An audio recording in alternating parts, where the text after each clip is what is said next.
Alright. You're gonna learn today. What's up, everybody? So today I am changing the Pitman arm. That's what this is. This is a Pitman arm. I am changing the Pitman arm in my Dodge Ram van.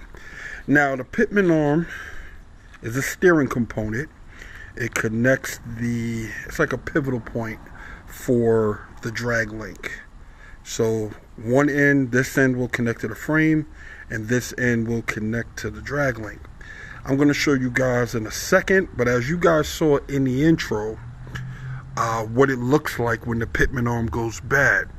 Now, different vehicles will react differently when your Pitman arm is bad, but generally, either your steering is going to feel loose or it's going to make a noise. In my case, the steering actually felt fine, but it was making a noise. It's making like a banging sound when I turned the wheel, and that's what made me check, and I found out that this is worn out.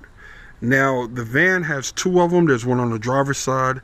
There's one on the passenger side. I've already replaced the driver's side, so this is now just going to be the passenger side.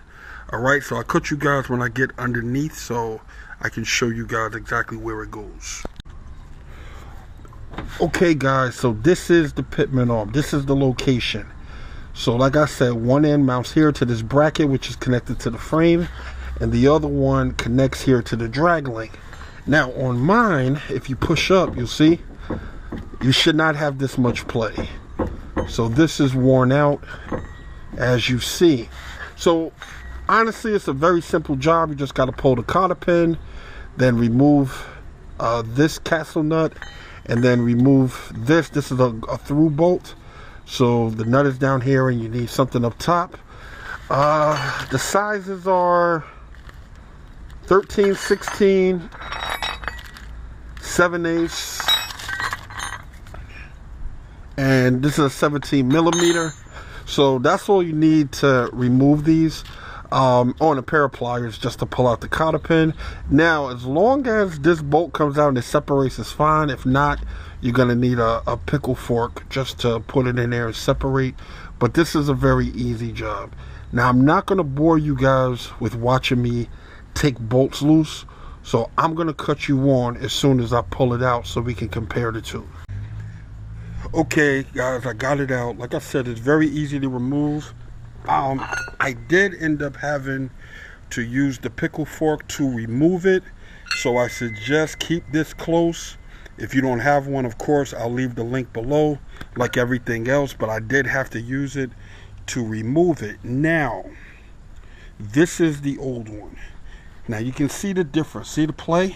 There's play over here, and there's some play here. It's hard to do it with one hand, but there's movement here. See the movement? There's movement here. On this one, you see no play. No play at all on either side. See how tight it is? This is what you want. It'll get rid of all of that slop that you might be feeling in your steering. So the only thing I have to do now is grease it up. Have to get the grease gun, and there's a fitting here for this one, and there's a fitting on the side for that one. Once I grease these up, I'm just going to install it, and I'll show you guys once it's back in. Okay guys, it's back installed. I greased it up, I installed it. The only thing I have left to do now is install a cotter pin right here. I'm just going to put a new one in, and that's it. But I'm going to show you guys. Now you can see the difference. See? Push up on it, that play is gone, the slop is gone, the noise is gone. So this job was very easy. It took about 15 minutes from start to finish with just hand tools. I didn't use any power tools or air tools for this. I will leave the link below for the parts and for the tools if you need them. Also guys, we do have a Facebook group for Dodge vans. If you guys need help with Dodge van questions, help, or anything like that, we do have a Facebook group, and I will leave the link for that below as well. Alright guys, so as always, I appreciate you guys watching, and I'll catch you on the next one.